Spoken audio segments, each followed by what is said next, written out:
All right. Hopefully everyone can hear me. Hello and welcome to the channel. My name is Brandon. This is Born Again XJW, and today we're going to be talking about the theme and campaign for this channel / ministry in the year 2026, and it's just simply talk to them.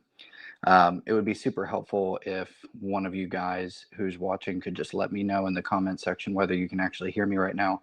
I'm using a different mic setup, so I just want to make sure that you guys can actually hear me and I'm not just babbling into the ether. But what I'm going to go ahead and do is just go ahead and get started. And if you guys are joining and feeling a little bit lost, then go ahead and I guess just start a little bit sooner into the video.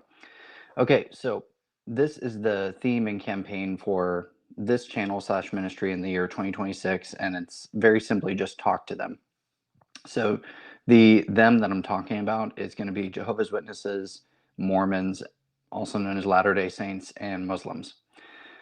Of course, the special emphasis on this channel is going to be directed towards the lost souls in the Watchtower Bible and Tract Society, known as the Jehovah's Witnesses. But I assure you, if you can answer the theological objections of any one of these groups, then you can answer them all.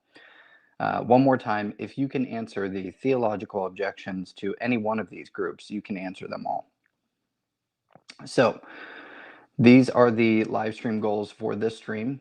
There's going to be a call to action, and then we're going to go over the action steps that you can take if you would like to participate with me in this campaign. Then I'm going to announce some huge news to you guys that I'm very excited to share with you all. And at the end of the stream, I would like to open it up to questions and answers. And also, I'm inviting you guys to contribute your ideas having to do with this campaign. So please, if you have an idea, feel free to share it during that portion. That would be fantastic. Okay, so just looking at the comments real quick. And again, if anyone can let me know that you can actually hear me, that would be super. If not, then I'm going to go ahead and just get into it. So first things first is just going to be a simple call to action that is simple. This year, when you see a Jehovah's Witness at your door or standing next to a cart at a library or at an airport or in the park, go and talk to them. It's quite simple. It's simple, but it accomplishes, English, so many more things than you can even comprehend.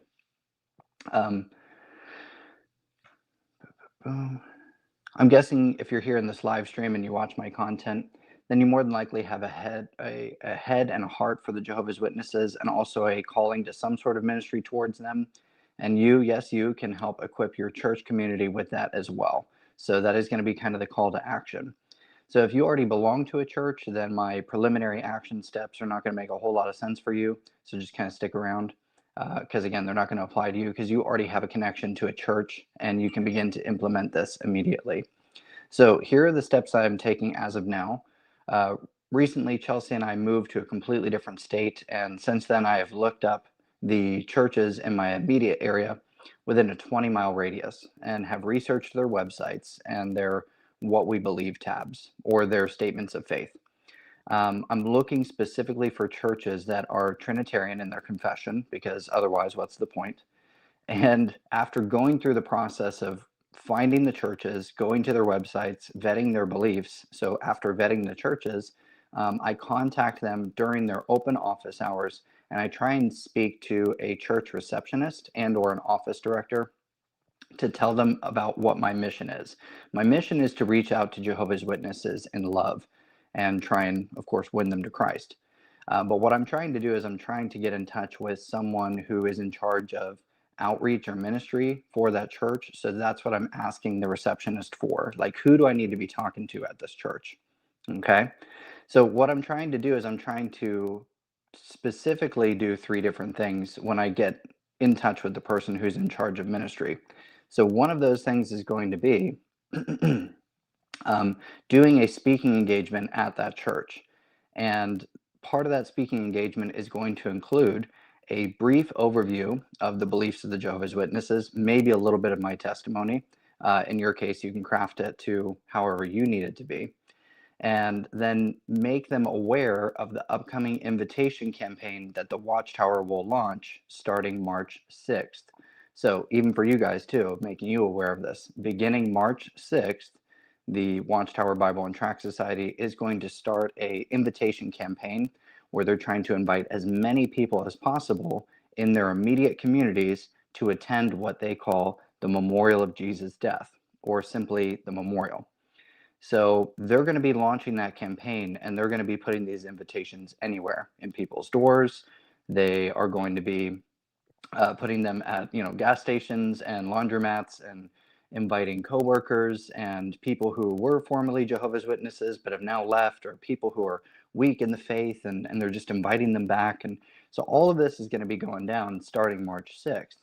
So what I'm trying to do is I'm trying to get ahead of it, and I'm trying to work with different churches in my area, again, who are Trinitarian in their confession, and I'm trying to get them on board with the mere thought of, when a Jehovah's Witness invites you to the memorial service, you would ultimately flip that invitation around and you would invite them to your Easter service at your church.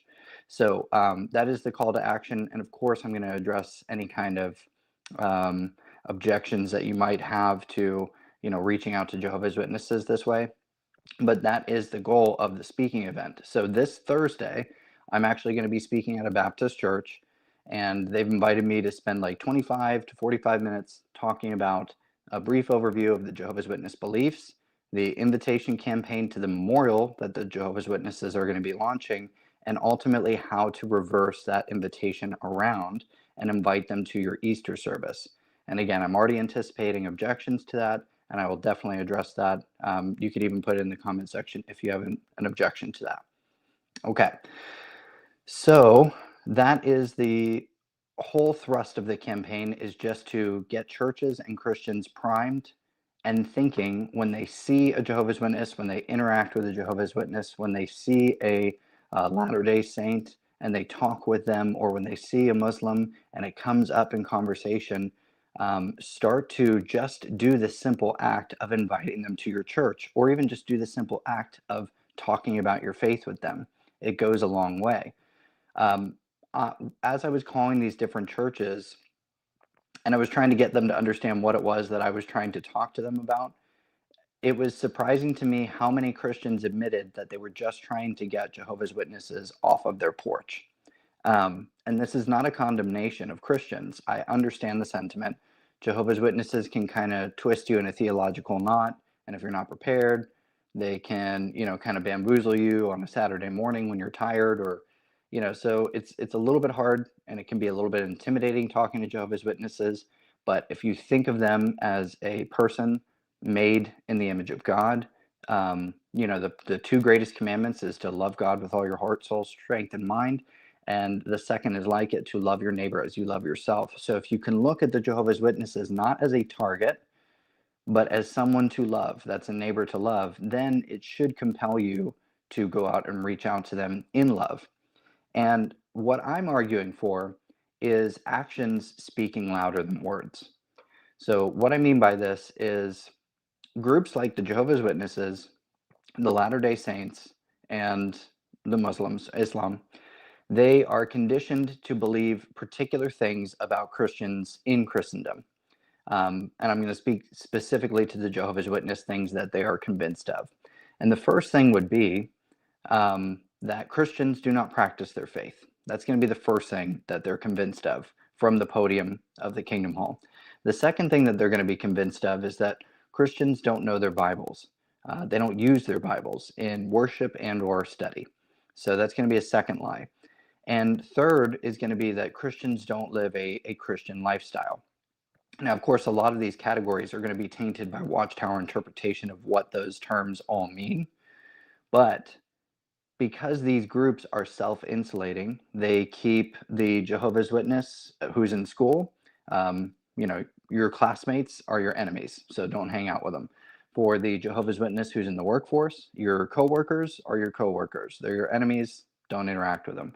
So the only people in your lives are the Jehovah's Witnesses in your family, Jehovah's Witnesses in your friend group and the Jehovah's Witnesses of your congregation, and any extended congregations out from there, like your circuit, or even globally if you go to a bigger event. So, because they are a self insulating group, a lot of times these lies from the podium about Christians not walking the walk, not talking the talk, not knowing their beliefs, not practicing from the Bible, any of these lies are true to them because they don't have any context otherwise. So one of the things that helped ultimately wake me up to the truth about the truth, that the Jehovah's Witnesses didn't have it, was I was fortunate enough to find myself in a perfect storm of circumstances where I was not hot and heavy into the organization. And just having those couple of weeks, couple of months where I was semi separated from the group, it started to, I guess, quiet some of the noise in my mind that the organization had placed there. It had taken away some of the busyness of getting ready for all of these meetings during the week, going out into field service. So by getting rid of the busyness and the noise, I was able to start interacting with people outside of my immediate community of the Jehovah's Witnesses. And that was bad for my Jehovah's Witness belief. And the reason I say that is because when I started interacting with Christians who actually had a faith, and I could see answered prayer in their life, and I could see the relationship they had with this Jesus guy, even though I knew who Jesus was as a Jehovah's Witness, he was 2,000 years ago. That's me speaking as a Jehovah's Witness. So why are you talking like you have a relationship with him now? So just by me interacting with Christians who actually had a faith and had a relationship and a passion and a love for Jesus, it started to wake me up. And that is part of the reason why the group known as Jehovah's Witnesses does not want you interacting with people outside of them, because it's a coffin nail for the belief system of the Watchtower Bible and Tract Society. So the reason I'm stressing this talk to them campaign is because I want you to try and break through that insulation that the organization has placed around the individual Jehovah's Witness. And I want you to interact with them at your door.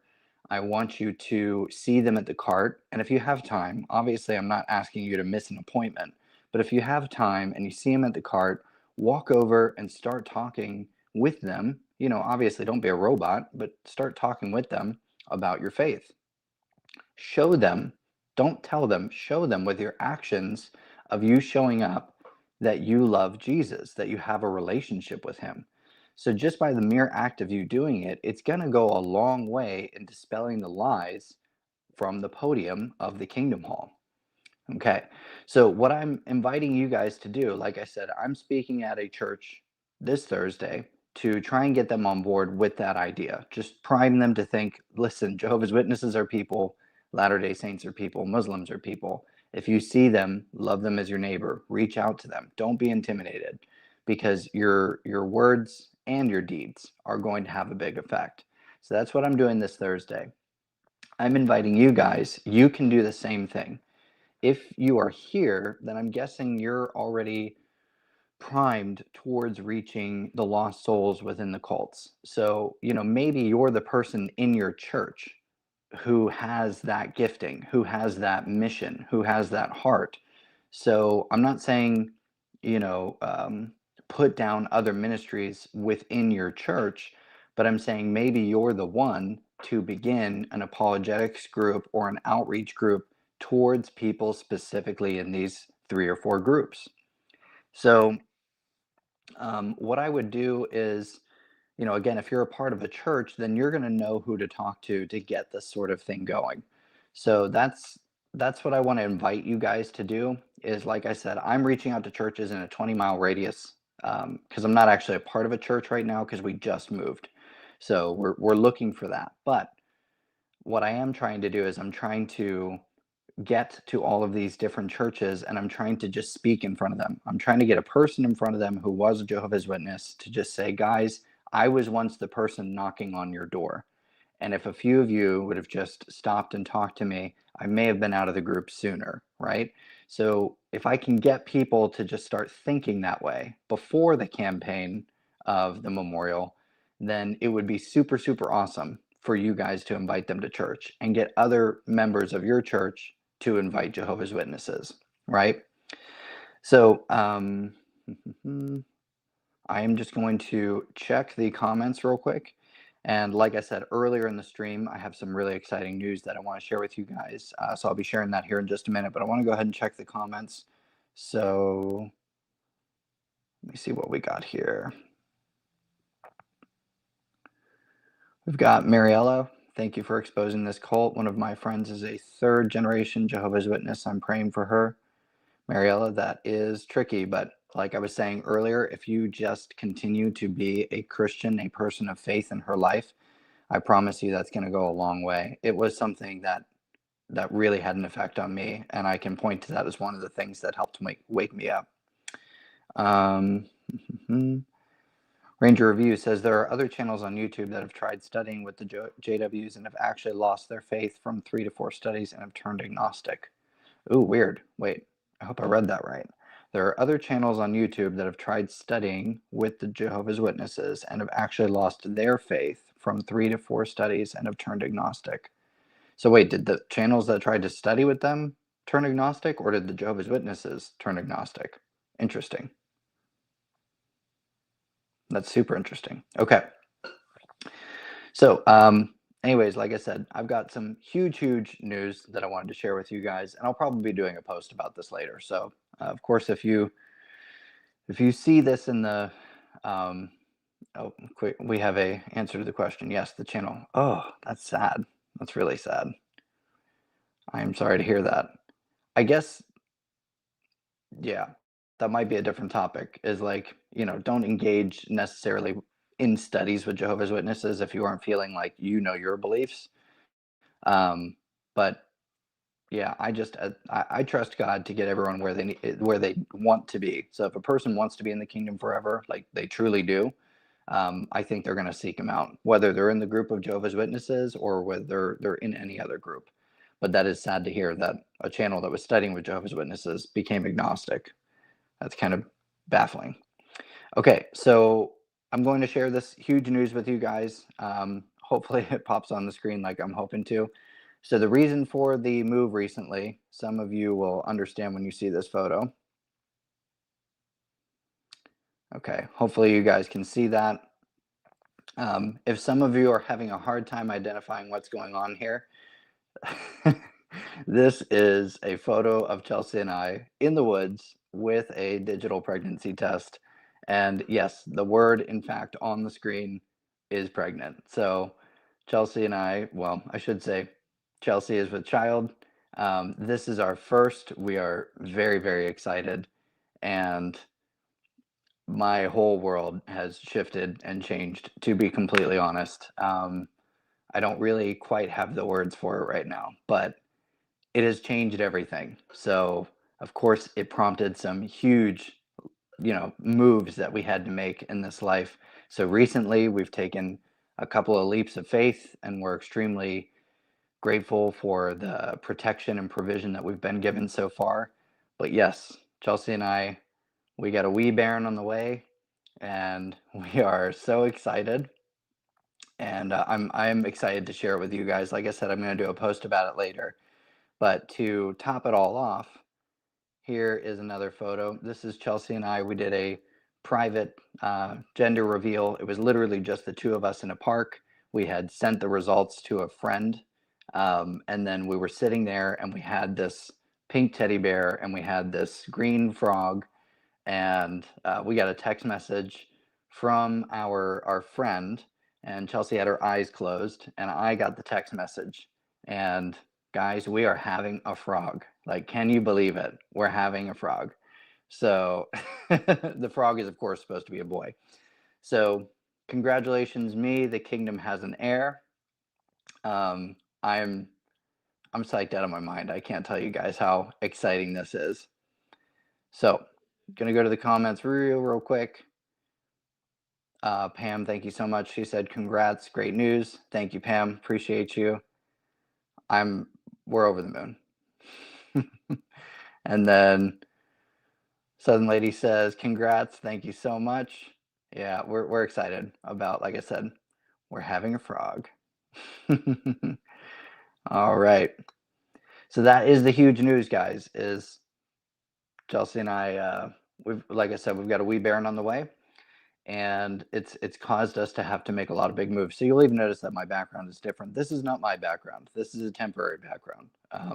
So I'm thankful for where we're staying right now, but pretty soon I'm hoping that I'll be able to actually have a space where there's enough room for me to just take a corner and turn it into my own YouTube channel corner. And then I can look legit like all these other YouTube channels, and I can, come up with a cool background and some nice lighting and all of that stuff. That's what I'm excited about that. So, lots of big changes happening over here in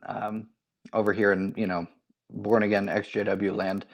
But that was the big news that I wanted to share with you guys. And real quick, Ranger Review is saying congrats. Thank you so much, Ranger. So I'm going to open this up to you guys now. Now that I've shared the news with you, now that I've shared the campaign with you, and again, if you have any questions about it, feel free to drop it in the comment section. But do you guys have anything like this currently in your church? Have you engaged in anything like this? Not the making of a child, but the having a ministry or an outreach to Jehovah's Witnesses. If you guys have anything similar to it in your church, or if you're going to, or if you have any ideas of how you would integrate it into your church, that's what I'm opening up to. If you guys can pop that into the comment section, any ideas that you have, that would be fantastic. But just to recap, if you're just jumping in, the whole plan and mission is right now, since I moved into a new area, I've reached out to a radius of churches that are Trinitarian in their confession. I've gone to their statements of belief. I've made sure that I've vetted the church, that this is actually a church I would want to encourage to reach out to Jehovah's Witnesses. And then I'm calling that church and I'm speaking to someone there and I'm saying, here's what I'm hoping to do. I'm hoping to get in front of not your congregation. I'm willing to get in front of an apologetics group, a men's group, a women's group, a families group, anyone who will listen, as long as we can get Christians to start to see Jehovah's Witnesses not as something to push off of their porch, but as two lost souls or neighbors who are coming to you, and in an effort to humanize them and get you to reach out to them. So that is the mission. And I call the church and I say, hey, who do I need to communicate with? And then they'll typically put me in touch with whoever it is on the ministry team that I'm supposed to be speaking to.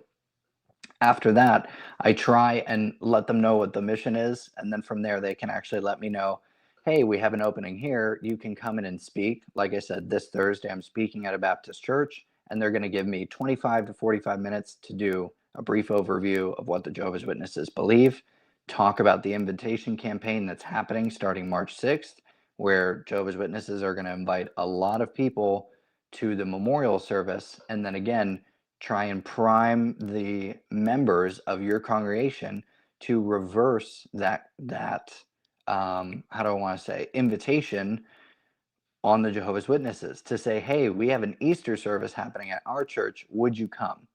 Now, before we get into anything else, I think it's important that I go over a few anticipated objections to this. So, okay, some common objections that I can kind of already anticipate coming up in the comment section to a video or an idea like this is they are so indoctrinated that they would never accept an invitation to church. Okay, so one more time, the Jehovah's Witnesses are so indoctrinated that they would never accept an invitation to church. Okay, that's one objection. Number two, Jehovah's Witnesses don't hear anything Christians have to say when it comes to the Bible because of XYZ reason.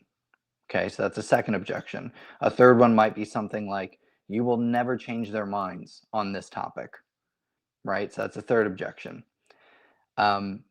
I see things like that typed out in the comment section sometimes, right? And I understand the sentiment. However, when you hear those thoughts said out loud, firstly, I think you don't know that, right? You actually don't know. You think you know, you have good reasons, and you have past experiences as to why it probably won't work. Your invitation to the Jehovah's Witness for your Easter service at your church, it probably won't work based off of all your past experience, right? That's true. However, in reality, you don't actually know for certain if it will work or not, right? And guess what? That's a blessing. That's not a curse. So the reason I'm saying that is because all you're doing is you are being faithful, you're loving God, and you're loving your neighbor. And rather than you having that objection pop up into your head, there's no way I'll convince them. They're way too indoctrinated. Rather than you figuring it all out for them, why don't you just invite them, right? Wouldn't that be awesome if you just invited them? It goes a long way. And the reason I say that is because it went a long way with me. Now, being a fully bought in, watchtower thumping, governing body loving Jehovah's Witness, I bucked so hard against my now wife Chelsea. When we were friends, I bucked against her invitations like crazy. Her family, I would have little mini debates here and there with her Christian family. And I pushed back hard on so many of these things, but what I could tell is that first, they loved me. I wasn't just that little Jehovah's Witness boy to them. And secondly, I could see that their faith was legitimate. So I couldn't wrap my head around why they were supposed to die at Armageddon, but I wasn't supposed to because I was in the Jehovah's Witnesses and they weren't. So again, even if you have conversations with Jehovah's Witnesses and it goes nowhere and it blows up in your face and you fail, guess what? You didn't lose because you did the right thing by being faithful and loving God and loving your neighbor and trying to engage with them. And like I said, in my particular case, and what I'm advocating for is actions go a long way in getting rid of the lies that are said from the podium of the Kingdom Hall. Okay. So real quick, I want to just pop over and just see if there's any other comments or ideas. We got Ranger Review with another comment. Religion investigation was one that thought he could study with the witnesses and expose them, now agnostic. Man, that's really sad. I don't know why you would have a channel and why you would think you could study with the Jehovah's Witnesses and they would leave you so twisted up that you would actually become agnostic.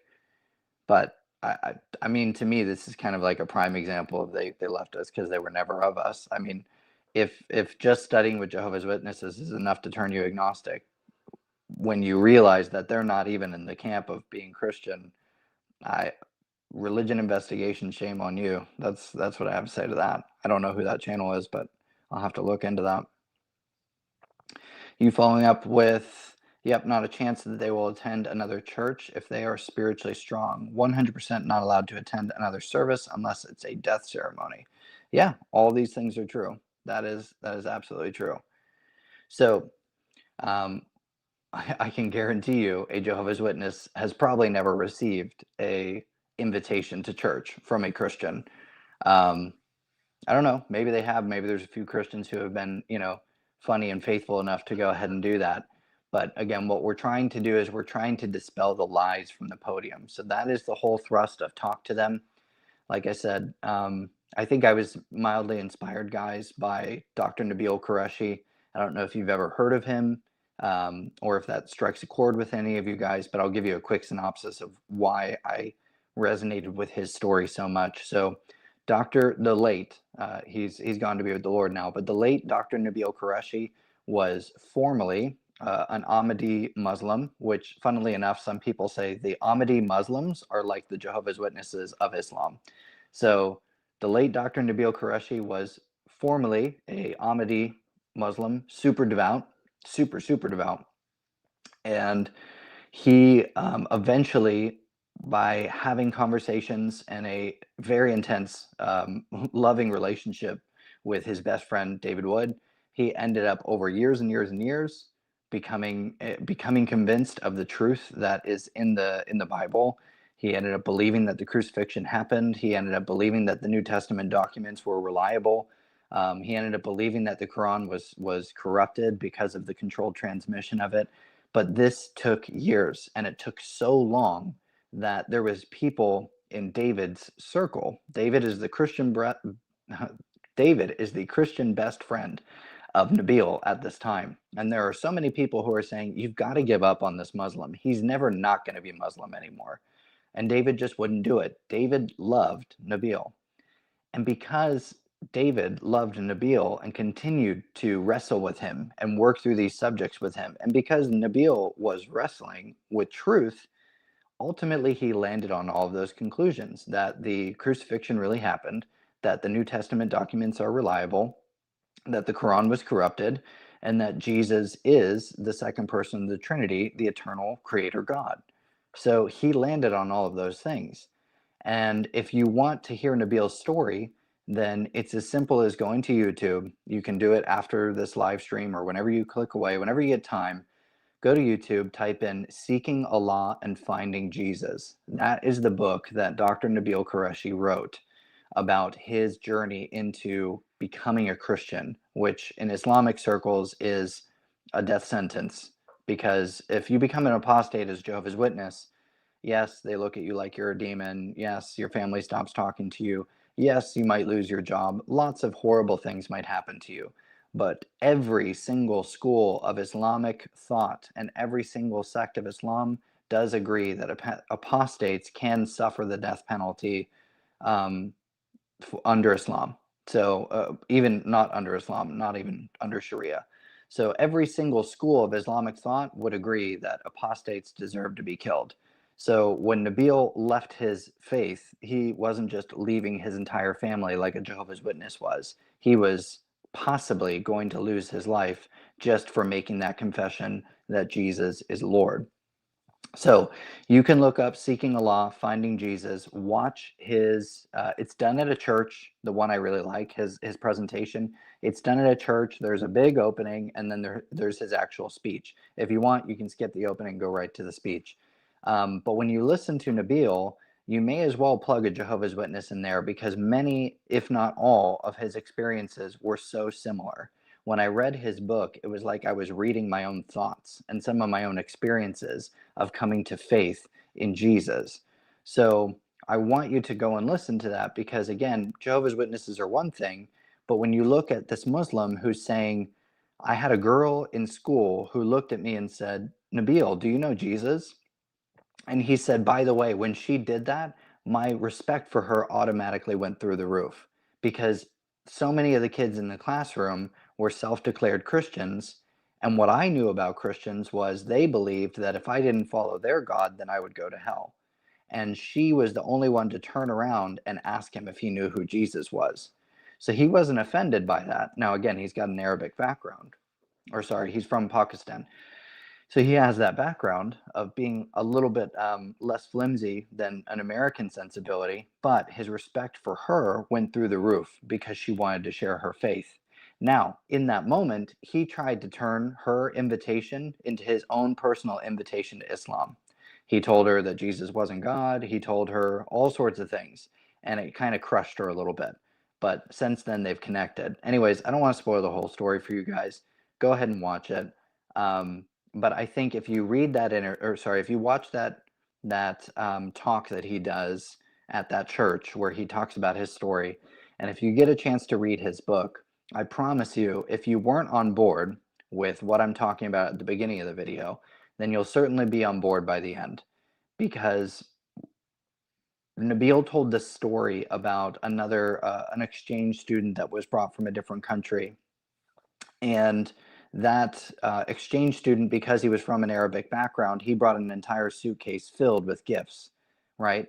And what he was trying to do is whenever someone would invite him over to their house for dinner, he would bring them a gift. And that's what he did when he came into the country as an exchange student.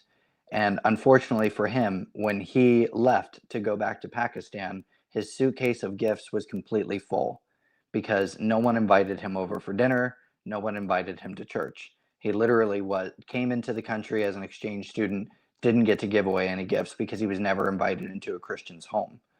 So it was it was aspects of Nabil's testimony and stories like that that made me think, you know, we just need to be collectively as a group, and I'm putting myself on the chopping block as well. We just need to be more primed to seeing these people not as enemies or obstacles to overcome or people to shoo off of our porch or why is that guy praying 5 times a day over in the corner? They're people made in the image of God, and we need to try and reach them as best we can. And sometimes the best we can is not the best argument you have. It's simply you showing up and being a friend, a person who has interest in them, and a person who truly loves them in their life. And that can go a lot longer of a way than just you having the perfect argument, right? So I'm just going to pop onto the comment section real quick just to make sure I haven't missed anything. Got Ranger Review with one more comment saying the best way to reach them is the Greek interlinear, and it took me 20 years to accept Jesus as God of me. I still have to daily deprogram myself. Yeah, one more time, I'm going to read that. The best way to reach them is the Greek interlinear, and it took me 20 years to accept Jesus as God of me. I still have to daily deprogram myself. Yeah, that's hard, isn't it? Because there's so much baggage that they attach to certain terms that I feel like it's harder than starting from scratch because you hear certain terms and you have to strip off the watchtower understanding that's been placed onto particular terms before you can even begin to, like I said, start from scratch and start to rebuild what it actually is. I guess some people would use the term deconstruction, but it's not deconstruction in the sense of you don't want to believe. It's just I've got to start with a new foundation, and it's not the Watchtower's foundation or interpretation. Okay, so I think that's going to be those are the high points of what I wanted to do today, guys. Not going to be a super long live stream. I appreciate any of you guys who showed up and just heard me out. What the mission is, like I said, the theme of the year, the campaign of the year is talk to them, right? Just start showing up. I feel like now is the time. This is the year.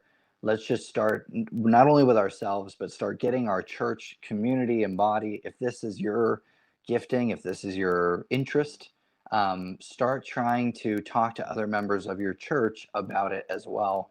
And let's just make it more commonplace that, when Jehovah's Witnesses go out into the field ministry, that they are overwhelmed by Christian interaction. They've never had this much interaction before. Like, how wonderful and amazing would that be? Like, I've never had this many Christians trying to talk to me at the carts. And hey, it's one of those heads I win, tails you lose situations, because if a bunch of Christians go and start trying to, love on Jehovah's Witnesses and get them out of the organization and not bugging them at the carts, but just talking to them, match energy for energy. But the more people who do that, the less likely another person is to pass by that cart and get sucked into the watchtower if you have them occupied. Or, let's say, unfortunately, the conversation turns south and they start calling you an apostate and packing up their stuff and running away. Well, then you've just shut down that cart for the day, which means any person who walked past that cart and would have been sucked into the watchtower, you bought them another day. So that's pretty amazing. So again, it's one of those heads I win, tails you lose situations, but that's why I recently have started doing cart crash review videos, because I want you guys to see what it is like to talk with a Jehovah's Witness ahead of time. I don't want you to be bamboozled by that interaction. So just by watching other people do cart crashes, you can kind of learn or rehearse what to expect ahead of time. I'm a professional dancer and performer, so I use terms like rehearse. I can't pretend I'm going to go to competition. I have to get ready to go to competition.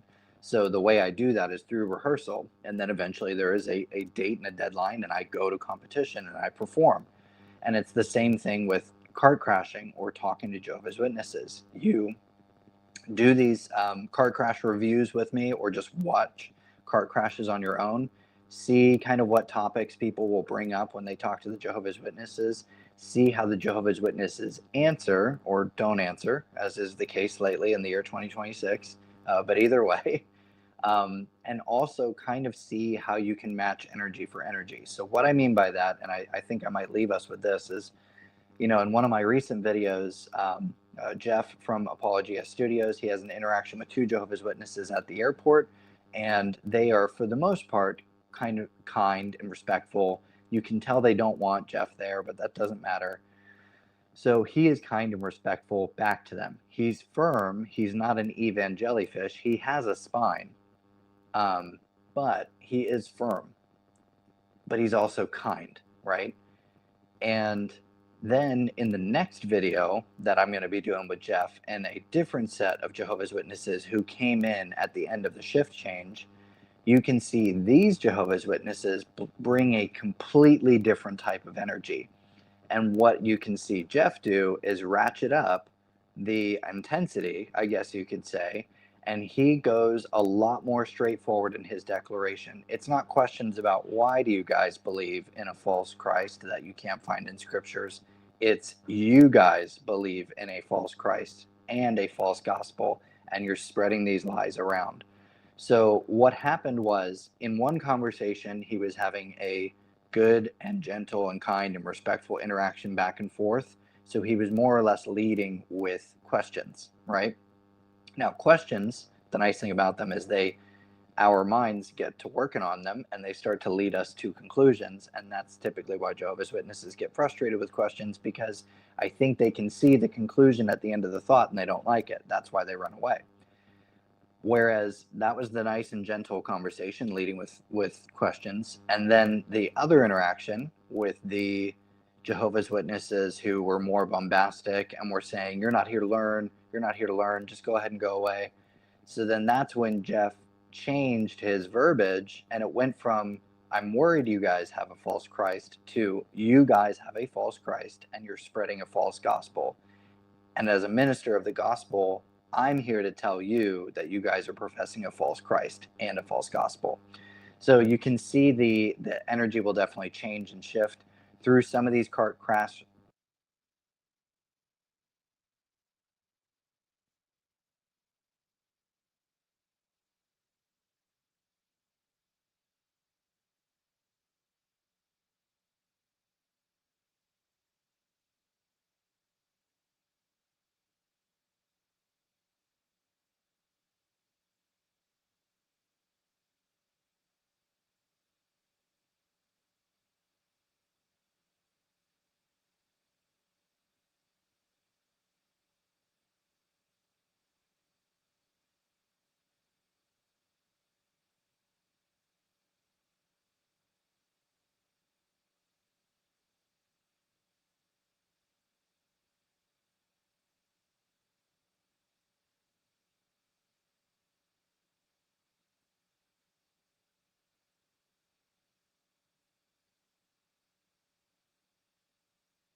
Okay, eyes on the prize. We've got a, I can't hear this. So I put a new mic on, and I'm hoping that means you guys can hear this. There you go. Okay, cool. Oh gosh, I hope it doesn't die. I gotta charge my stuff ahead of time. All right. Anyways, just wanted to let you guys know those are my thoughts. Invitation campaign, invite Jehovah's Witnesses to your church service, even if they say no, even if they don't come. You be faithful, you do it, you love them. Chelsea and I are having a wee bairn. We are expecting our little bundle of joy here around the 29th of April. And I'm very, very excited about that. That's been a huge and major blessing. So I can't wait. I cannot wait to meet our little baby frog or our little baby boy. So if you don't know what I'm talking about, earlier in the stream, I talked about Chelsea and I are expecting our first child, and I'm very excited about that. So just to recap, guys, it's going to be reaching out to Jehovah's Witnesses this year via your church, try and get them on board with it. Chelsea and I have a wee bairn in the works. So I'm going to try and do videos as best I can. But obviously, guys, there's going to be some interruptions in service because we're going to have a new baby in the house and we'll be navigating that. So I am joining DH of Light Over Dark Ministries in the First Time Father Club, and I'm very excited about that. And Eyes on the Prize saying congratulations. Thank you so much. I am beyond excited. So I want to thank you guys for joining me for this live stream. And I hope that you go back and you listen to the content of it, maybe come up with some ideas, even drop them in the comment section. If you're watching this after the live, feel free to drop it in the comment section. I'm looking for additional ideas of different ways to do this. So it's kind of a group, collective, organic effort. So if you guys want to be a part of it, that would be fantastic. Otherwise, I want to thank you guys so much for your participation here tonight. I hope you all have a wonderful evening, and God bless.